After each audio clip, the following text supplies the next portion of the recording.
Morning, কেমন আছেন সবাই? Welcome back to our channel in a brand new blog. আমি অভি আর আপনারা দেখছেন আমার চ্যানেল অভিদিতি ক্রিয়েশন। এই কলকাতা এবং তার আনাচে কানাচে কত যে কালী মন্দির রয়েছে বলে বর্ণনা করা সম্ভব নয়। কারণ এই কলকাতা তো হলো কালী ক্ষেত্র, কলকাতাকে কালী ক্ষেত্র বলা হয়ে থাকে। কারণ এর আনাচে কানাচে অলিতে গলিতে অনেকের বাড়িতে পর্যন্ত কালী ঠাকুর পাওয়া যায়। আর এই কালী ঠাকুর আছে বলেই কলকাতাকে নাকি মনে করা হয়, এই কলকাতার নামটাও এসছে এই কালী নাম থেকে। তো যাই হোক, আজকের আমি অভি আপনাদের নিয়ে যাব এমন এক জাগ্রত কালী মন্দির যেখানে মায়ের মূর্তি আলাদা করে প্রতিষ্ঠা করা হয়নি, পাতাল গর্ভ ভেদ করে উঠে এসেছে সেই মূর্তি, এবং প্রতি বছর সেই মূর্তি নাকি বেড়েই চলেছে। কোথায় রয়েছে এরকম অলৌকিক মূর্তি, কিভাবে আসবেন, ভোগ প্রসাদের ব্যবস্থা আছে কি না, এই সমস্ত কিছু থাকছে আজকের ভিডিওতে। তাহলে চলুন ভিডিওটাকে এখান থেকে শুরু করি। মন্দিরটিতে আসতে হলে আপনারা শিয়ালদা সাউথ সেকশন থেকে শিয়ালদা লক্ষ্মীকান্তপুর অথবা শিয়ালদা নামখানা লোকালে উঠে পড়বেন আর নামবেন গোচরণ স্টেশনে। আর গোচরণ স্টেশন থেকে 1 নম্বর প্ল্যাটফর্মে বাইরে বেরিয়ে ভ্যান সহযোগে চলে আসুন মলিঘাটি মন্দির। ফাইনালি আমরা এসে পৌঁছে গেছি আজকের আমাদের গন্তব্য এই মলিঘাটি কালী মন্দির। আর এই হলো সেই মলিঘাটি কালী মন্দিরের সামনে তোরণটা, কি অপূর্ব সুন্দর লাগছে দেখুন। এই হচ্ছে একদম মেন রোড, অর্থাৎ কুলপি রোড। এই কুলপি রোডের একদম উপরেই অবস্থিত হচ্ছে এই মলিঘাটি মন্দির। আর এই মলিঘাটি মন্দিরের সামনে তোরণ দেখুন, এখানে 3টে চূড়া রয়েছে, 3টে গম্বুজাকার চূড়া, এবং তার উপরে বিজয় পতাকা। এই হচ্ছে সেই মন্দিরের যে তোরণ, বাইরে থেকে আপনাদের দেখিয়েলাম। তো এখন আমি চলে এসেছি হচ্ছে একদম মন্দিরের ভেতরে। তো এইখানে দেখিয়ে দিই হচ্ছে এরকম বড় একটি হচ্ছে স্টেনলেস স্টিলের গেট রয়েছে, কিন্তু এই পাশে হচ্ছে দেখো একটা ছোট্ট গেট রয়েছে যেখান দিয়ে তোমরা ভেতরে প্রবেশ করতে পারবে। আর ভেতরে প্রবেশ করলেই পাবে হচ্ছে এই সুন্দর একটি মন্দিরের তোরণ, যেখান দিয়ে তোমাদের এই মূল মন্দিরের ভেতরে কিন্তু প্রবেশ করতে হবে। জাস্ট মন্দিরের একটা 360 ভিউ তোমাদের দিচ্ছি। দেখো শরৎকাল, এই সাদা পেঁজা তুলোর মতো মেঘ ওপরে, এবং নিচে রয়েছে এই সুন্দর মন্দির, কি অপূর্ব সুন্দর লাগছে দেখো। আর এইদিকে মন্দির সম্প্রসারণের কাজ চলছে। পুরো মন্দির চত্বরটা কিন্তু এরকম দেখো বাউন্ডারি ওয়াল দিয়ে ঘেরা রয়েছে, আর সামনে এরকম সবুজ লন, আর সামনে দিয়ে এই সবুজের বুক চিরে চলে গেছে কংক্রিটের রাস্তা। আর কি অপূর্ব সুন্দর লাগছে, তাই না মন্দিরটা?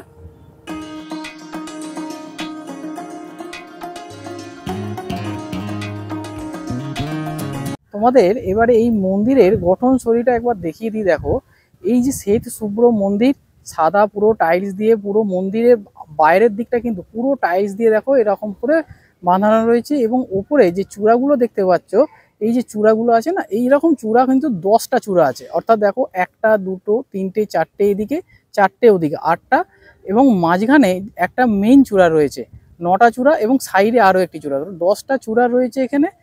তো এই রকম মন্দির আমরা কিন্তু কলকাতাতে যেগুলো দেখতে পাই সেটা হচ্ছে নবরত্ন যে মন্দির, সেইগুলো আমরা দেখতে পাই যে 9টা চূড়া থাকে। এইখানে দেখলাম 10টা চূড়া, এবং প্রত্যেক কটা চূড়ার মাথায় দেখো সোনালী কালারের হচ্ছে গম্বুজ আকারের রয়েছে। এবং তার উপরে যে মাঝখানের যে চূড়াটা, এই যে মাঝখানের যে চূড়াটা দেখো, মাঝখানের চূড়ার উপরে রয়েছে কিন্তু একটি ত্রিশূল। এবং মন্দিরের গায়ে দেখো মায়ের হাতে যে খাঁড়া থাকে, সেই খাঁড়া কিন্তু এখানে দেখো টাইলসের ওপরে তৈরি করা হয়েছে, কি অপূর্ব সুন্দর লাগছে না? আর নিচে দেখো দর্শনার্থীদের বসার জন্য হচ্ছে জায়গা করা রয়েছে। মন্দিরের চারপাশে কিন্তু প্রদক্ষিণ করা যায়, সেটাও তোমরা করতে পারো। আর এই মন্দির ছাড়াও এখানে রয়েছে হচ্ছে, পাশেই রয়েছে হচ্ছে দেবাদিদেব মহাদেবের মন্দির, এবং তার পাশে রয়েছে হচ্ছে সুন্দর একটি নাট মন্দির। যখন প্রচুর দর্শনার্থী এখানে আসে তখন কিন্তু এই নাট মন্দিরেই সবাই বসে মায়ের পুজো দেখে। তো আরও ডিটেলসে তোমাদের ভেতরে গিয়ে সমস্ত কিছু দেখিয়ে দিচ্ছি। তো চলুন এই মন্দির কতটা গুরুত্বপূর্ণ এবং ঐতিহাসিক সেটা একটু বলে দিই। আজ সরবেরিয়া এই মলিঘাটি কালী মন্দির সম্পর্কে আপনাদের অবগত করব। দক্ষিণ 24 পরগনার অনেক মানুষের বিশ্বাস এই মন্দিরটির উপর। এটি কোনো মানুষের বানানো মূর্তির মন্দির নয়। বহু বছর আগে চরণ জমিদার স্বপ্নদেশ পেয়েছিলেন এই মূর্তি উদ্ধার করার জন্য, এবং তার সেই স্বপ্নাদেশ মতো এই মূর্তি উদ্ধার করা হয় এই জঙ্গলেরই মধ্যে থেকে। মন্দিরটি প্রতিষ্ঠা হয়েছিল সম্ভবত 18 শতকের শেষের দিকে। কারণ সাধক কিশোর ভদ্রের পিতা এই মন্দির প্রতিষ্ঠার সময় থেকে পুজো করে আসছেন। অর্থাৎ শ্রী কিশোরীমোহন ভদ্রের আগে ওনার পিতা শ্রী বটকৃষ্ণ ভদ্র মহাশয় ছিলেন ওই মন্দিরের পুরোহিত। বর্তমানে আছেন শ্রী তুহিন কুমার ভদ্র। তার পূর্বে যদিও এক সন্ন্যাসী পুজো করতেন দেবীকে। 1984-তে সিদ্ধপুরুষ কিশোর ভদ্র প্রয়াত হন। তার সাধনা বলেই এই মন্দির সমৃদ্ধি লাভ করে, সুনাম ছড়িয়ে পড়ে জগতের বিভিন্ন জায়গায়। কথিত আছে দেবী একটু একটু করে ওপরে উঠছে। আর এই হলো সেই মন্দির, যে পবিত্র মন্দিরের সামনে এখন আমরা দাঁড়িয়ে আছি। মন্দির প্রাঙ্গণে মায়ের মূর্তি যেরকম আপনাদের দেখাবো, তার আগে মায়ের আগে বাবার মন্দিরটা একবার দর্শন করিয়ে আনি। মা আছে মানে তো বাবা সেখানে থাকবেই থাকবে। দেবাদিদেব মহাদেব তিনি বিরাজ করছেন এই মন্দিরে। আর এটাই হলো বাবার মন্দির। মায়ের মন্দির এবং বাবার মন্দির একইভাবে শ্বেত শুভ্র পাথর দিয়ে বাঁধানো রয়েছে। আর আপনারা যারা এখানে ধূপ বা বাতি জ্বালাতে চান, তাদের উদ্দেশ্য বলবো, মন্দিরের বাইরে নির্দিষ্ট স্থানে আপনারা ধূপ বা বাতি জ্বালাবেন। মন্দিরের ভেতরে কিন্তু ধূপ বা বাতি জ্বালানো সম্পূর্ণভাবে নিষিদ্ধ। আর এই হলেন দেবাদিদেব মহাদেবের একটি শিলা, এবং ওপরে অবশ্য রয়েছে বাবার একটি বিগ্রহ।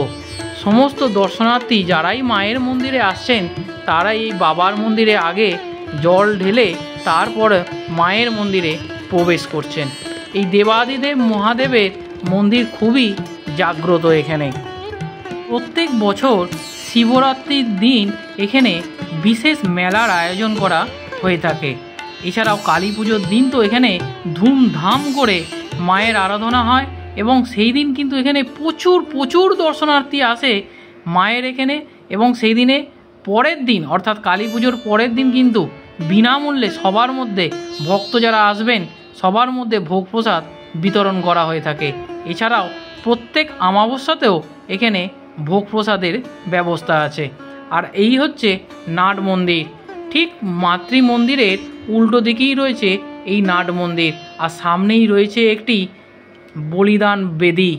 সেই থেকে বোঝা যায় এখানে অতীতে আগে বলি প্রথা চালু ছিল, কিন্তু বর্তমানে এখানে পশু বলি দেওয়া সম্পূর্ণভাবে নিষিদ্ধ আছে, এবং এখানে এখন আর কোনো রকম বলি হয় না, শুধুমাত্র আখ, চাল কুমড়ো এগুলি বলি হয়। আর এই নাট মন্দিরের গঠন শৈলীটা দেখুন, কি অপূর্ব সুন্দর না! পাথর কেটে কেটে সিঁড়ির মতো স্টেপ করা হয়েছে। আর মাঝখানটা দেখুন কড়ি বর্গার ছাদ। এই অতীতের যে কড়ি বর্গার ছাদ, আপনাদের কজনের বাড়িতে এরকম ছাদ আছে? যদি কারোর বাড়িতেও থেকে থাকে প্লিজ কমেন্ট করে জানাবেন। আর যারা এই মন্দির উন্নয়নে বিভিন্ন রকম সাহায্য করেছেন, তারা তাদের নামে একটি করে ফলক এখানে স্থাপিত করা হয়েছে। আপনারাও যদি চান যে মায়ের এই মন্দিরে কিছু দান করবেন, আপনারাও করতে পারেন। আর এখানে মন্দির চত্বরে বাচ্চাদের খেলার জন্য প্রচুর এরকম সামগ্রী আপনারা পেয়ে যাবেন। এছাড়াও পুজো দেওয়ার যাবতীয় জিনিসপত্র আপনাকে বাইরে থেকে কিন্তু কিনে আনতে হবে না, সব কিছুই এই মন্দিরে, নাট মন্দিরে আপনারা পেয়ে যাবেন। এই যে আপনাদের যেরকমটা বলছিলাম, এখানে দেখুন বিভিন্ন ধরনের ধূপ, মোমবাতি, আলতা, সিঁদুর, এবং বাবার মাথায় দেওয়ার জন্য আকন্দ ফুলের মালাও কিন্তু আপনারা এখানে পেয়ে যাচ্ছেন। এছাড়া পাচ্ছেন হচ্ছে 108 জবা ফুলের মালা, এবং এইগুলো নিয়ে আপনারা মূল মন্দিরে প্রবেশ করতে পারেন। তো চলুন এবারে আপনাদের মূল গর্ভগৃহে নিয়ে যাই মায়ের মন্দিরে, আর মাকে একবার দর্শন করাই। মায়ের যে অপরূপ রূপ একবার দেখুন, মোহিত হয়ে যাবেন, এটুকু বলতে পারি। প্রথমেই আপনাদের মন্দিরের ভেতরের গঠন শৈলীটা দেখাই।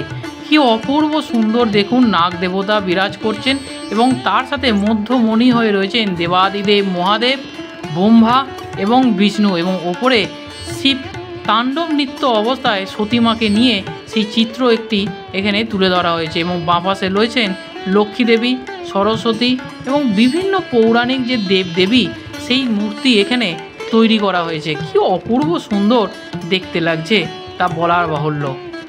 তো যেমনটা আপনাদের আগে বলছিলাম, এই দেবীর কাহিনীর শেষ নেই। এই দেবী এত দয়াময়ী একদিন নাকি চোরকে নিজের গয়না খুলে দিয়েছিলেন মেয়ে বিয়ে দেওয়ার জন্য। তবে কিশোর ভদ্রের সময় ঘটেছে বেশিরভাগ অলৌকিক ঘটনাগুলো। তিনি অলৌকিক ক্ষমতার অধিকারী ছিলেন। তিনি নিজের হাতে শিবাভোগ দিতেন বলে কথিতও আছে। তার জটাতে বিছে বইত। তিনি যাকে যা বলতেন তাই ফলতো।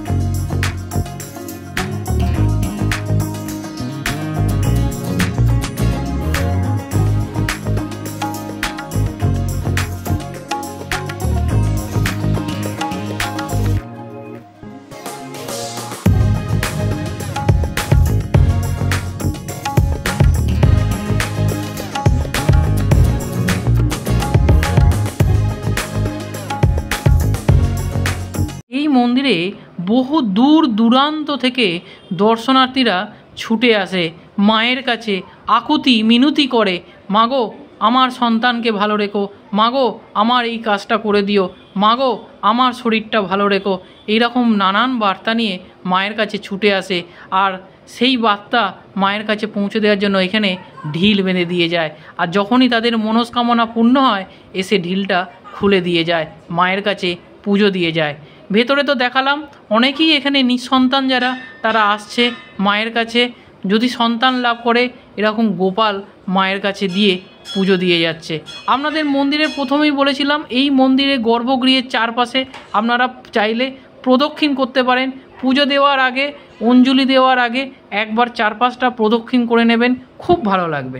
আচ্ছা, এবারে তোমাদের বলে দিই যে এই মন্দিরের টাইমিং কি আছে। মন্দিরের টাইমিং, মন্দির কিন্তু সকাল 6টা থেকে রাত্রি 10টা সবসময় মন্দির খোলা থাকে। কিন্তু যদি তোমরা পুজো দিতে চাও, কারণ মন্দিরে আসবে পুজো দেবে না তা কী করে হয়? মন্দিরে আসবে, মায়ের মন্দিরে পুজো দেবে, তবেই তো মন্দিরে আসার যে উদ্দেশ্য সেটা পূর্ণ হবে, তাই না? তো মায়ের পুজো হচ্ছে ব্রাহ্মণ ঠাকুর এখানে 11:30টায় আসে।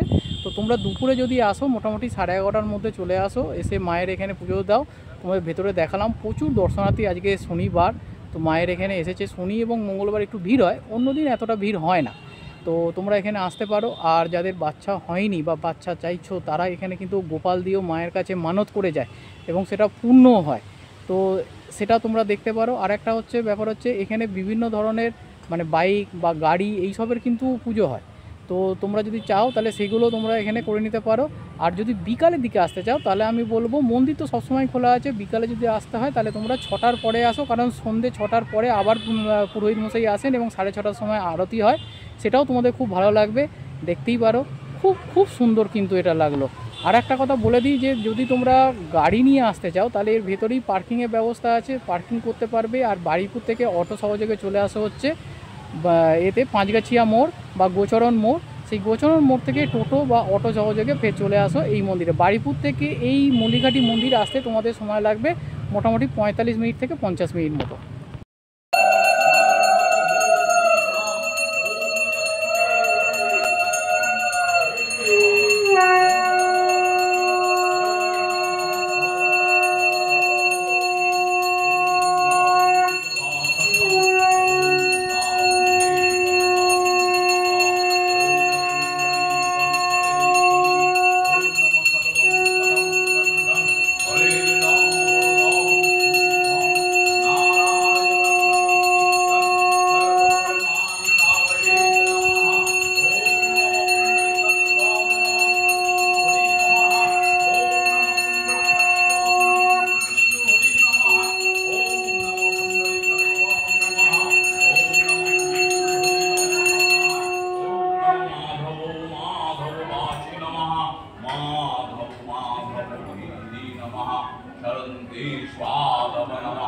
सर्वे सर्वपट्येषु नमः। এই চত্বরটা এত সুন্দর কেন জানো? কারণ হচ্ছে এখানে হচ্ছে এরকম বড় বড় প্রচুর বট গাছ রয়েছে এবং খুব সুন্দর, এত সুন্দর মন্দির চত্বরে গাছ থাকার ফলে ছায়া হয়েছে। দেখো এখানে মন্দির সম্প্রসারণের কাজ চলছে। আর এই দিকেও একটা মন্দিরের কিন্তু গেট রয়েছে, তো এটা হচ্ছে প্রস্থান গেট, মানে ওই গেট দিয়ে ঢুকবে আর এই গেট দিয়ে বেরিয়ে যাবে। এবং এই গেটটার মাথাটাও দেখো কি সুন্দর, একটা লাল এবং হলুদের কম্বিনেশানে একটা গম্বুজ আকারে তৈরি করা হয়েছে, এটাও কিন্তু খুব সুন্দর। আর এই হচ্ছে বাউন্ডারি ওয়াল। আর এই মন্দিরে দেখো ড্রিঙ্কিং ওয়াটারের ব্যবস্থা আছে, তো তোমরা যারা দূর থেকে আসবে এখানে বোতলে কিন্তু জল ভরে নিতে পারো এবং এটা কিন্তু ড্রিঙ্কিং ওয়াটার। আর এই যে মূর্তিটা তোমরা দেখছো, এই মূর্তিটা আর কেউ নয়, এই মন্দির যখন প্রতিষ্ঠা হয়েছিল সেই সময় প্রথম পুরোহিত ছিলেন হচ্ছে ইনি। তো এখন যে পুরোহিত আছেন তিনি কিন্তু মন্দিরে প্রবেশ করার আগে এনাকে প্রণাম করে তবেই কিন্তু মূল মন্দিরের ভেতরে প্রবেশ করলেন। এবারে তোমাদের দেখিয়ে দিই, এই হচ্ছে সেই জলের ট্যাঙ্কটা, ড্রিঙ্কিং ওয়াটার। তার ঠিক ডান পাশে দেখো তোমাদের নিয়ে যাব, এই ঘরটা হচ্ছে ভোগ কক্ষ। অর্থাৎ দেখো ভেতরে সারি সারি দিয়ে ভোগের যে মালসা, সেই মালসা এখানে রাখা রয়েছে। এবং এই ভোগ প্রসাদ কিন্তু প্রত্যেক আমাবস্যাতেই কিন্তু এখানে পাওয়া যায়। আর এই দেখো সেই মাটির বড় উনুন, দেখে বোঝাই যাচ্ছে যে সামনে আমাবস্যা আসছে, সেই আমাবস্যায় মায়ের এখানে ভোগের সব জোগাড় তৈরি হচ্ছে। অন্যান্য দিন কিন্তু ভোগ প্রসাদের কোনো ব্যবস্থা নেই, তোমরা যে পুজো দেবে সেই পুজোর প্রসাদই গ্রহণ করতে পারবে। কিন্তু ভোগ প্রসাদ যদি তোমাদের নিতে হয় তাহলে তোমাকে আমাবস্যার দিনে এখানে আসতে হবে। আর এখানে কিন্তু কাঠের জালে ভোগ প্রসাদ রান্না করা হয়ে থাকে, কোনো রকম গ্যাস দিয়ে কিন্তু এখানে রান্না করা হয় না। আর এই যে বলতে বলতে দেখো এই যে হচ্ছে কাঠ, এই যে কাঠ এখানে গচ্ছিত করে রাখা রয়েছে, এত কাঠ। আর কত বড় কড়াটা দেখতে পাচ্ছ, সমস্ত কিন্তু ঢাকা দিয়ে রাখা রয়েছে। সামনেই আসছে আমাবস্যা, সেই আমাবস্যাতে হবে এখানে ভোগ প্রসাদ। এবারে তোমাদের বলি, তোমরা অনেক দূর দূরান্ত থেকে আসবে, তো এসে যদি তোমাদের টয়লেট ইউজ করার দরকার থাকে তাহলে কোথায় পাবে? ঠিক মন্দিরের যে পেছনের দিকে যে দরজাটা রয়েছে দেখালাম, তার ঠিক বাইরেই দেখো এখানে পুরুষ এবং মহিলা উভয়ের ইউজ করার জন্য একটি টয়লেট রয়েছে এবং তার সামনে কিন্তু কলও রয়েছে। এই কল থেকে তোমরা কিন্তু পরিষ্কারও হয়ে নিতে পারো, চানও সেরে নিতে পারো। এখানে এক দিদিভাই দেখলাম এই কলের জলে চান করে দণ্ডি কেটে মায়ের পুজো দিল, সত্যি। আর এই গ্রাম্য পরিবেশ, মন্দিরের ঠিক বাইরে এখন আমি দাঁড়িয়ে রয়েছি, এই গ্রাম্য পরিবেশ বোধহয় 1000 টাকা দিয়েও কেনা সম্ভব নয়। এর শান্তি এ এক উপরি পাওনা হয়ে গেল আজ আমার। আপনারাও যদি আসেন সত্যি বলছি খুব ভালো লাগবে। তাহলে আজকের ভিডিও তোমাদের কেমন লাগলো বলো? এই রকম মন্দির তোমরা আগে দেখেছো কি না সেটাও কিন্তু কমেন্ট বক্সে জানিও। আর এই মলিঘাটি মন্দিরে যদি কেউ এসে থাকেও তার এক্সপিরিয়েন্স কী আছে সেটাও জানিও। আচ্ছা, এবার আর একটা জিনিস বলে দিই, এখানে কিন্তু দুপুরে এখনও অবধি ভোগ প্রসাদের সেরকম কোনো ব্যবস্থা নেই। তবে যদি তোমরা আমাবস্যায় আসো বা বিশেষ বিশেষ দিনে, কালী পুজোর দিনে আসো, তাহলে কিন্তু এখানে ভোগ প্রসাদ তোমরা পেয়ে যাবে। তোমাদের ভেতরে দেখিয়ে দিলাম যে এখানে খিচুড়ি প্রসাদ হয়, কিন্তু নর্মাল দিনে যদি আসো তাহলে কিন্তু হবে না। তো তোমরা বিশেষ বিশেষ দিনে যদি আসো তাহলেই কিন্তু প্রসাদ দুপুরে এখানে পেয়ে যাবে। আর অত্যন্ত সুন্দর একটা, দেখতেই পাচ্ছ, একটা গ্রাম্য পরিবেশের মধ্যে এত সুন্দর একটা মন্দির, সত্যি মন ভরিয়ে দেবে। যাই হোক, ভিডিওটাকে এখানেই শেষ করছি, দেখা হচ্ছে খুব তাড়াতাড়ি নতুন একটা ভিডিওতে। ততক্ষণের জন্য সবাই খুব ভালো থাকবেন। জয় মা, জয় মা কালী।